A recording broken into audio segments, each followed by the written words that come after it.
Kreg Trak kits. That's what we're looking at today. But hey, is it better to buy the kit with all the components inside, or is it better to buy individual one-off components, just the ones you need? It's a value proposition, and that's what we're going to be looking at today. Hey guys, I'm Willie Sandry. Today we're looking at top track kits from Kreg, and you might want to decide whether you're going to go with the full kit and all the parts and stops that it includes, or whether you want to go piecemeal and just get long lengths of track and whatever stop that you happen to need to get started. Two good options for you as you're building and developing your shop. Let's take a closer look. So inside the Precision Track and Stop Kit, you will find 4 lengths of 24-inch top track that's specifically made for something like this, a crosscut sled fence or a chop saw system, so that you can get accurate measurements and not have to do woodworking the way your dad did with a pencil and tape measure on each and every cut. It sounds silly to say, but a lot of woodworkers are still doing that. So it does work, but honestly, there's a better way. So other things you get in the kit are a production stop. There's a few pieces of hardware. You need to put these together. But this is the production stop. We'll look at that closely.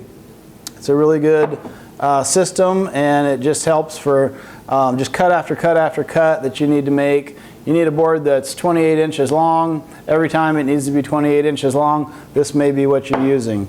The other is the flip stop, and I think this is probably the most versatile stop that comes with the Kreg kit, and actually the most versatile stop on the market today.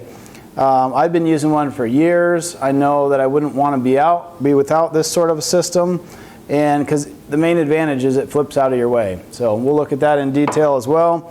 Otherwise, in the kit you get 2 self-adhesive measuring tapes. They're 1/2 inch wide, nice and easy to read.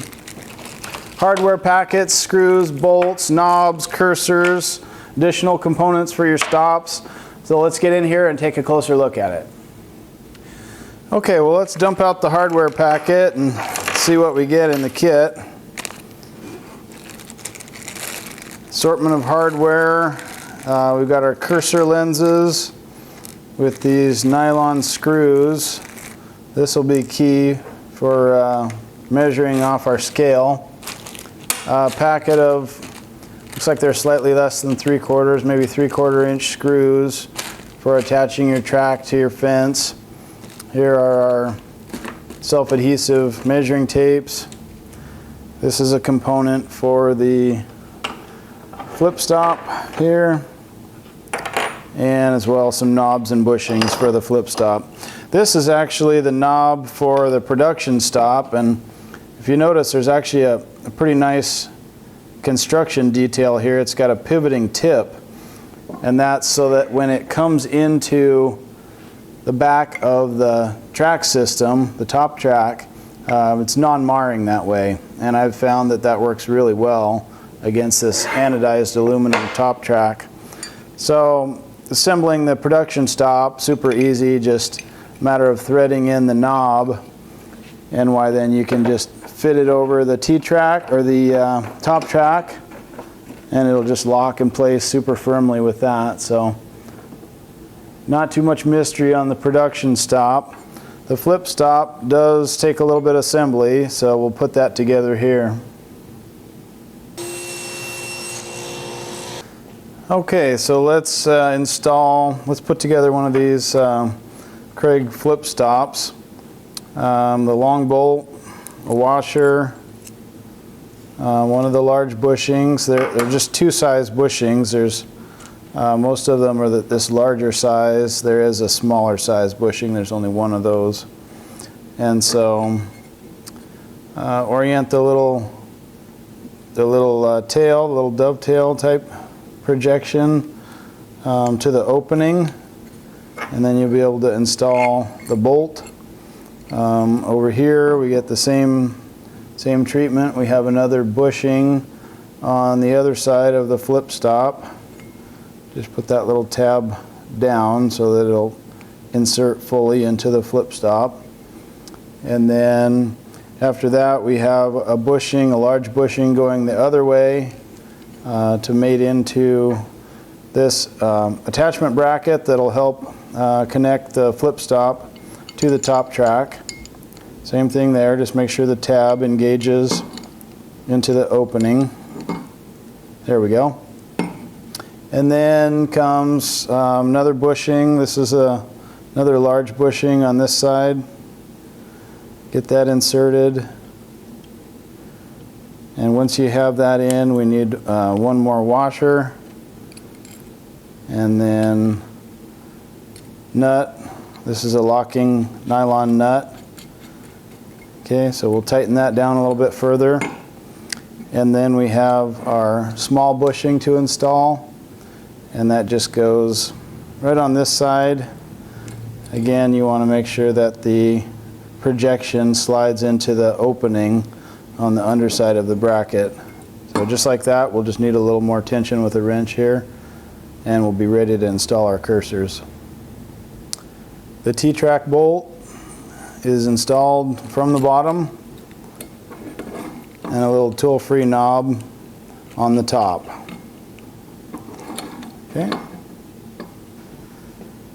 Okay, so now let's go ahead and install a cursor into the flip stop. And this is just held in place with a little nylon screw with a flat head. I like to use the little screwdrivers that come with my sewing machine kit. And that's really all the torque you'd want to apply to these little nylon screws. But they are surprisingly durable in regular use once you get them started. Just make sure that your threads are started correctly, and we can just loosely install that for now until we set our scale. That's held in place nicely. But that's the beauty of the system, is the stop will flip up and get out of your way for making repeated cuts at that length, but then occasional cuts longer. So it's really a slick system that way. I've been using this system for years on crosscut sleds and the like, and I just wouldn't want to be without it. For a little better look at the dovetail shape on the production stop, you can see it just here. On the front edge of this channel that's formed into the production stop, you've got a half dovetail shape. There's a similar half dovetail shape on the front edge of the top track. And that's what makes these two pieces lock together so nicely.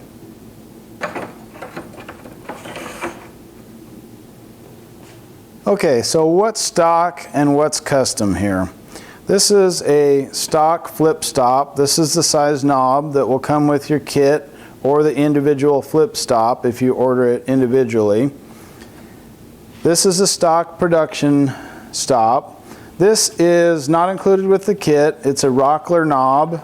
This is a 5-star overmolded knob that, when used with a 1/4-inch bolt or 1/4-inch T-Trak hardware, makes a really nice handle for your crosscut sleds, jigs, and fixtures.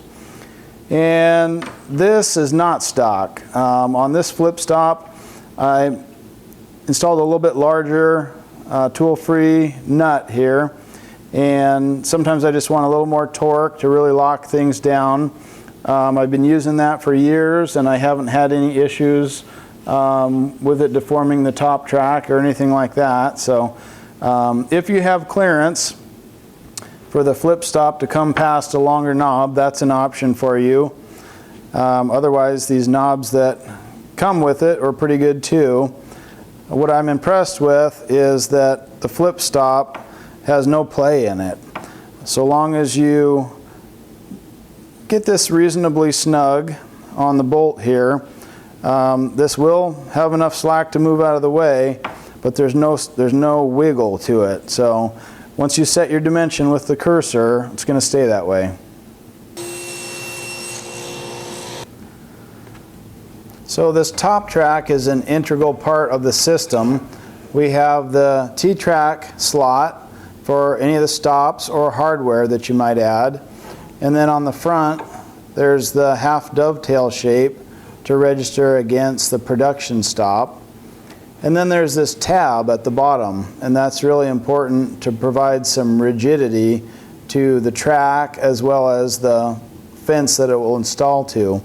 Usually you're installing to a plywood fence, and so Kreg has scribed a line where the screws can go, and that'll help start your drill bit as you pre-drill and countersink for any fasteners that are necessary.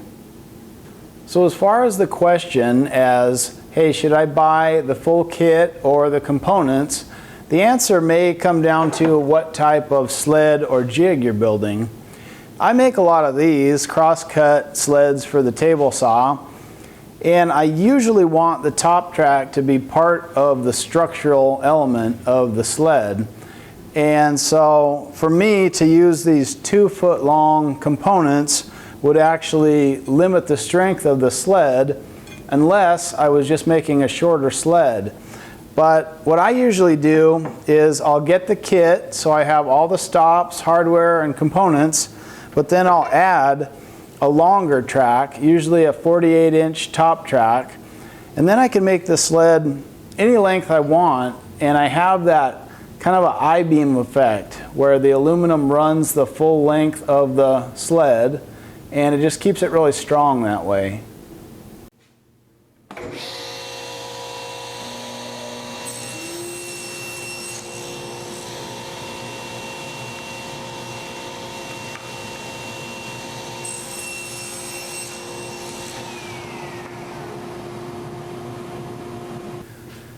We can easily move the flip stop out of the way, reset the production stop to the correct dimension, butt the board against the stop, and make the cut.